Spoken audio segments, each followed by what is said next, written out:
Hello everyone, I am Lokesh Kumar Soni. I am assistant professor in Madhyanchal Professional University, Bhopal from Civil Engineering Department. Today I'll discuss with you all the demand of water and the types of water demand. So, as we all know that every individual need water for their living to survive. Water is very important.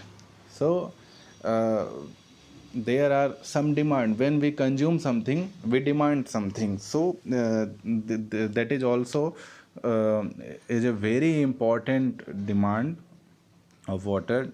Determination of water demand is when it comes to the design of a proper water project. It is very important to calculate the water demand. An accurate estimation of water demand help to determine the quantities of water and moment when the water will be used, therefore generating various demand pattern. The demand arises mainly for residential, institutional, industrial and public uses. These are the four sectors where the water demand is very high.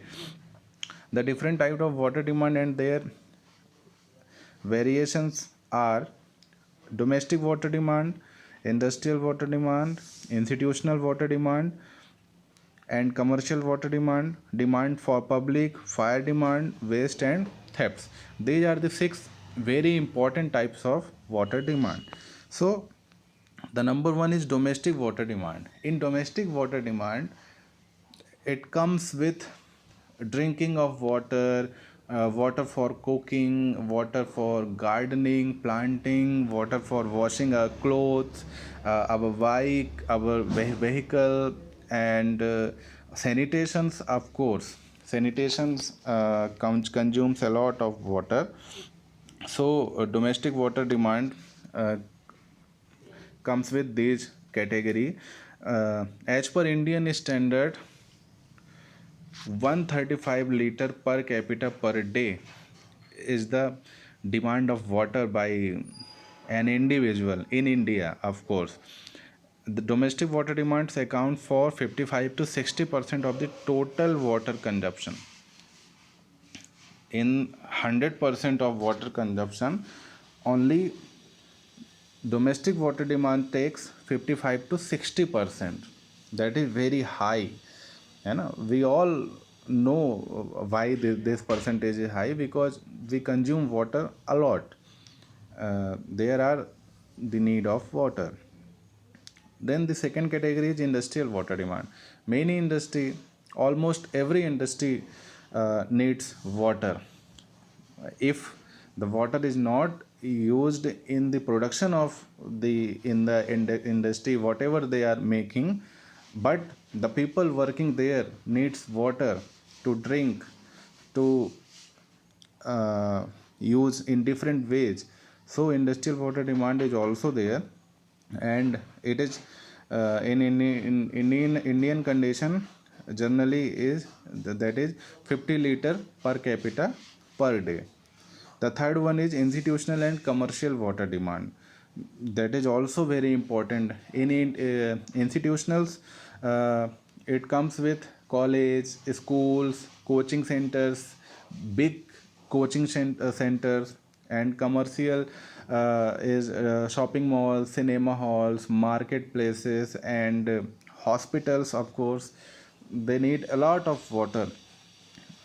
So in Indian condition, the value can be 50 liter per capita per day.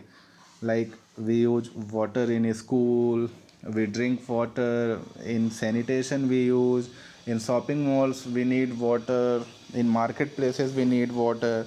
So this is a very important category that is comes with institutional and commercial water demand.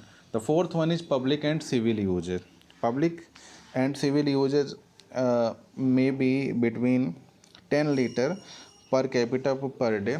This is the average calculation, by the way, and it may be high or low, but on an average it is 10 liter per capita per day. The water is used for road washing, public parks, sanitation, uh, as well as Sulabh Shauchalaya. We all know in India, this is in culture now. The water is needed there. After that, many NGO or government gives facility to drink water in by the streets in mainly in the season of summer. That is also that is something we need water for that. And sanitation, that comes under the Sulabh Shauchalaya, or maybe in railway stations or bus stands or anywhere sanitation is demanded, and water for it use is necessary. So that is 10 liter per capita per day. After that, fire demand is very important. That is something we should take seriously, but there is not enough provision. Per capita fire demand is ignored while calculating the total per capita water requirement of a particular city, because most areas have fire hydrant places in the water main at 100 to 150 meters apart.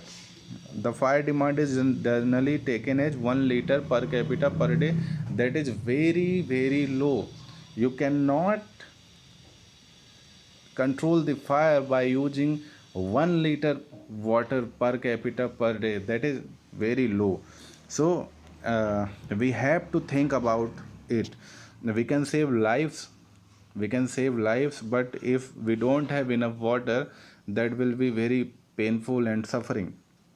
For for fire demand, the calculation has been done by the two greatest scientists of all time. The one is Quichen's formula, and the second one is Freeman's formula. Freeman's formula is more accurate than the Quichen's formula, and these are for the population which is greater than 50,000, which is greater than 50,000.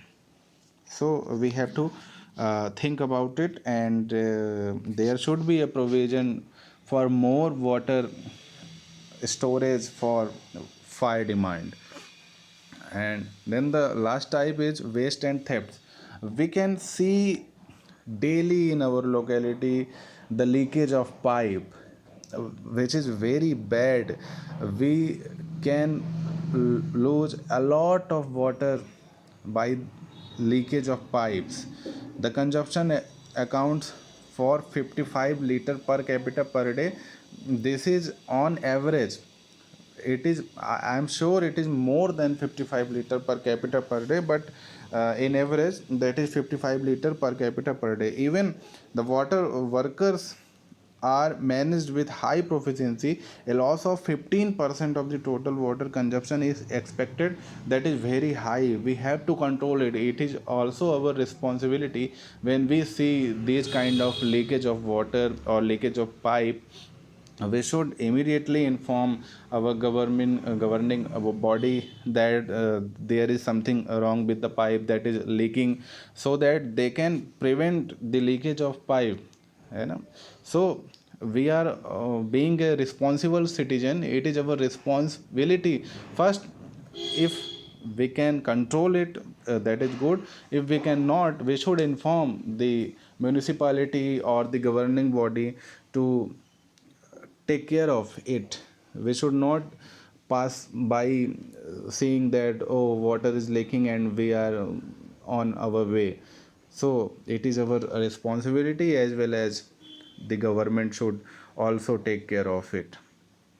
Then what is per capita demand? Per capita demand, the per capita demand is the ratio between the total yearly consumption of the city in liters by 365 days into design population. By using this, we can calculate the per capita demand, that is denoted by small q.